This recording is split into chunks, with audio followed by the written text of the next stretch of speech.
السلام عليكم ورحمة الله وبركاته. ازيكم عاملين ايه؟ يا رب تكونوا بألف خير. اللهم صل وسلم وبارك على سيدنا محمد. النهارده هنعمل حلا بارد، بس عايزه اقول لكم طعم حلو جدا، بيوديكي في حتة تانية خالص. بس ما تنسينيش في لايك واشتراك وتفعيل الجرس عشان يوصلك مني كل جديد.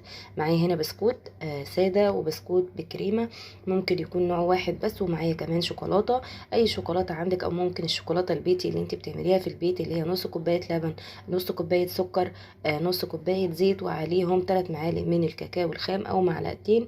تمام، هيديكي لو انت عايزاه الشوكولاته، صوص الشوكولاته اللي هو الفاتح هتعملي بالكاكاو الفاتح، عايزه الغامق هتعملي بالكاكاو الغامق. تمام، يلا نظبط الكاميرا بتاعتنا ونشوف هنعمل ايه. منها ان احنا هنبتدي نكسر البسكوت بتاعنا بالشكل ده. تمام، عايزينه قطع مش ناعم. تمام، يعني ما تفرموش في الكبه تقولي هكسره في الكبه، لا، اعمليه بايدك كده، هو بيتكسر بسرعه، مش هياخد معاكي وقت. عايزه اقول لكم الوصفه دي حلوه قوي وخفيفه، مش هتاخد معاكي اكتر من 10 دقايق في عمايلها.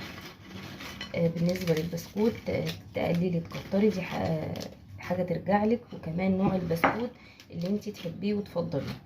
تمام، اهو كسر البسكوت كده تكسير كبير، مش ناعم.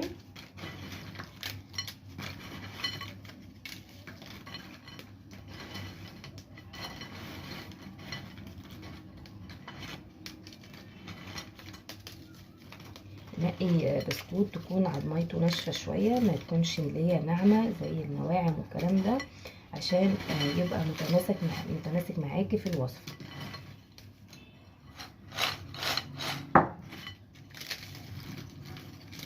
كده اهو، ادي البسكوت بتاعنا، بصوا قطعوه بالشكل ده.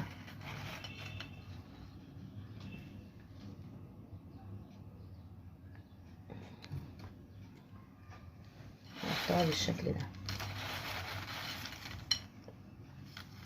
تمام، هنبتدي نفضي تفضيله اكبر، نبتدي نكسر برضو البسكوت التاني ده تكسير برضو كبير شويه، مش ناعم. يفضل تجيب البسكوت اللي هي البسكوته بتاعته غامقه، الكاكاو بتاعه غامق. انا ما كنتش اعرف ان البسكوته من جوه الكاكاو بتاعه يبقى فاتح بالشكل ده، بس مفيش اي مشكله، هيقضي الغرض برضو اهو.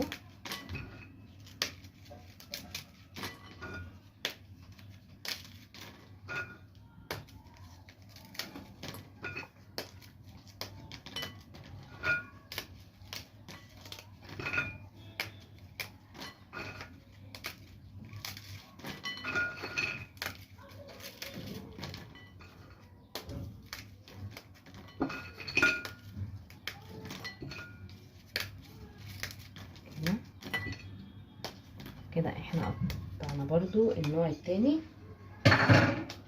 من البسكوت بالشكل ده. بصوا نقطعه قطع صغيره كده. تمام، هنضيفه برضو على اللي هو ده، اللي احنا الساده اللي احنا عاملينه مع بعض، ينفع بالساده بس لو حابين. تمام، هبتدي انزل بالبسكوت التاني عليه واقلبهم.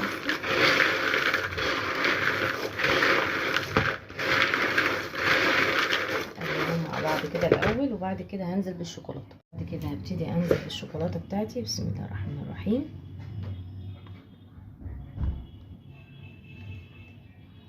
بتطعمه وبتخليه حلو جدا الشوكولاته.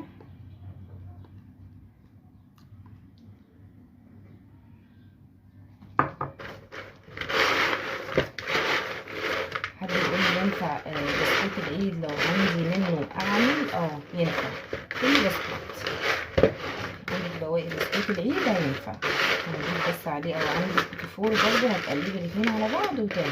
بس طبعا اول حاجه بتخلص معانا في نواعم العيد هو البيتي فور. فممكن تجيبي انت تجيبي بسكوت اللي هو بالكريمه اللي بره اللي في السوبر ماركت وتزودي. بس عايزين بس الشوكولاته تختلط مع البسكوت مش اكتر، يطلع عندنا البسكوت.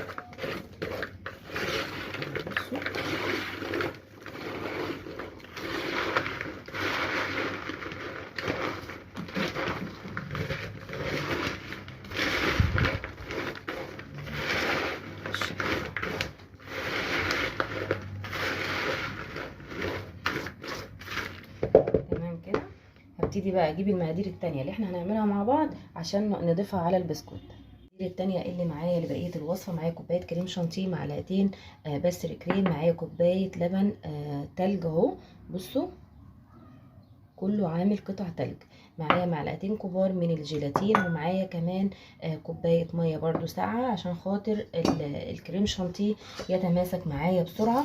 لازم تعملي الخطوات دي. الجيلاتين ده طبعا هنحطه في الاخر خالص. هنبتدي ننزل المقادير بتاعتنا، هنبتدي ننزل الكريم شانتيه بتاعنا. بسم الله الرحمن الرحيم.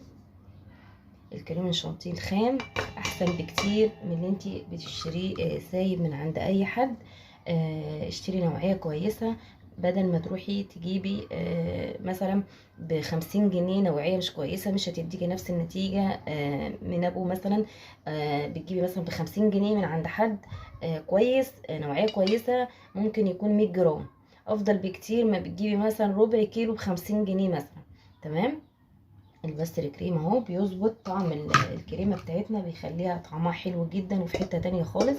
كوبايه لبن لازم يكون فيه قطع تلج، سواء ميه او اللبن. تمام اهو بالشكل ده.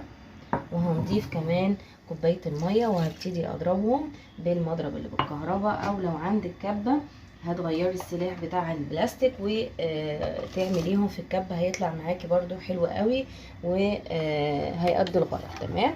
انا هعملهم دلوقتي بالمضرب وارجع لكم تاني. بعد ما ضربت الكريمه اهو، تمام، ابتديت ان انا ادوب الجيلاتين. دوبت الجيلاتين في ربع كوبايه ميه، وبعد كده غليت ميه وحطيت الطبق في الميه عشان خاطر الجيلاتين يرجع سائل بالشكل ده. تمام اهو، لانك انت اول ما بتزوديه الميه بيتماسك. تمام. فعشان خاطر تاخدي نتيجه كويسه من الجيلاتين لازم تعملي له حمام بخار. تمام، زي الشوكولاته بالظبط، زي ما بتسيحي الشوكولاته. تمام. هبتدي انزل بسم الله الرحمن الرحيم بالجيلاتين بتاعي على الكريمه، واضربهم مع بعض برضو. بسم الله الرحمن الرحيم. مش كتير.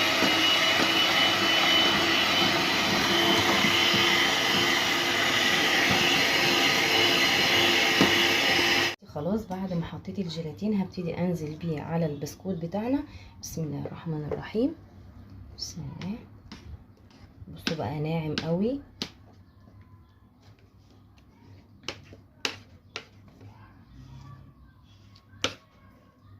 لو عندك كيس فانيليا حطيه، عشان انا ما عنديش، دورت عندي ما لقيتش. تمام. فانت لو متوفر عندك كيس من الفانيليا حطيه. هجيب معلقه تانية غير دي.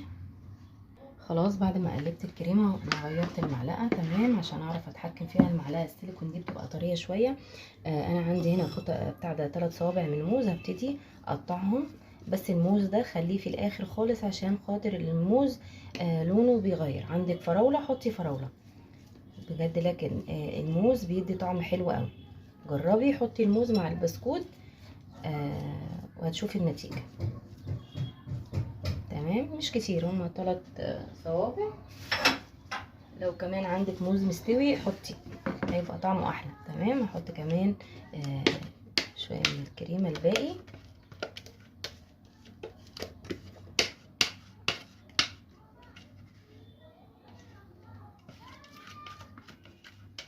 مخليش حاجه بنشتريها غاليه. تمام. ونبتدي نقلب كله مع بعض. ليه بقول لكم هاتوا بسكوت عضميته ناشفه شويه؟ عشان خاطر التقليب ده يفضل متماسك معاكي. تمام. ما يفكش، ما يبوش، يعني بيبوش بسرعه. تمام. بصوا القوام بتاعه عامل ازاي. تمام.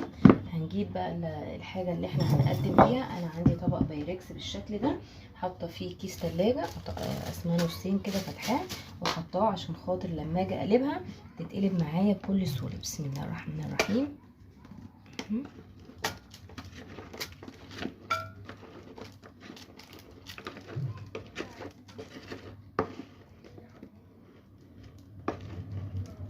عندك شوكولاته شيبس حطي، اللي عندك حطيه. اي وصفه جمعيها كده حلو، هتبقى حلوه من ايديكي. تمام. اي حاجه.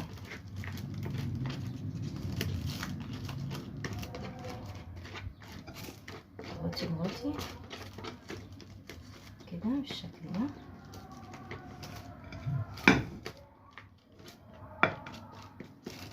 بس بالشكل ده. الكمية التانية هحطها ببولة تانية. تمام اهو بالشكل ده. تمام. هنحطها في التلاجة حوالي 4 ساعات لحد ما تتماسك ونرجع نقدمها مع بعض. دلوقتي بعد ما الحاجة الحلوة بتاعتي بردت في الفريزر، تمام، ابتديت ان انا اقطعها وازينها كده بشوية فورماسيه. تمام. وانا بقدمها كده حاجة تفرح بها الاولاد. عايزه اقول لكم طعمها حلو جدا جدا جدا، مدي على تشيز اللي هو البارد اللي هو بالبسكوت او ايس كريم كده، طعمه حلو جديد ومختلف. هيعجبكم جدا. بتمنى تجربوا الوصفه دي، ان هي بجد بجد تستاهل التجربه. موز وبسكوت وكريمه، طعمها حلو قوي، هتعجبكم.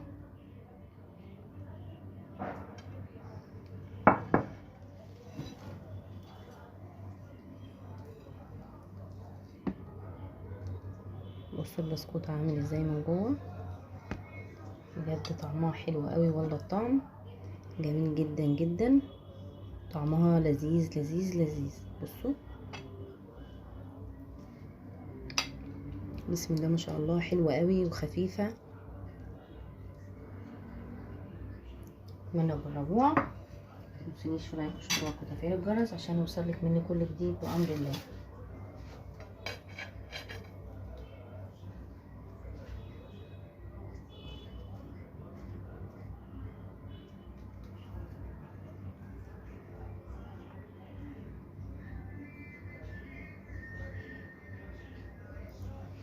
والسلام عليكم ورحمة الله وبركاته.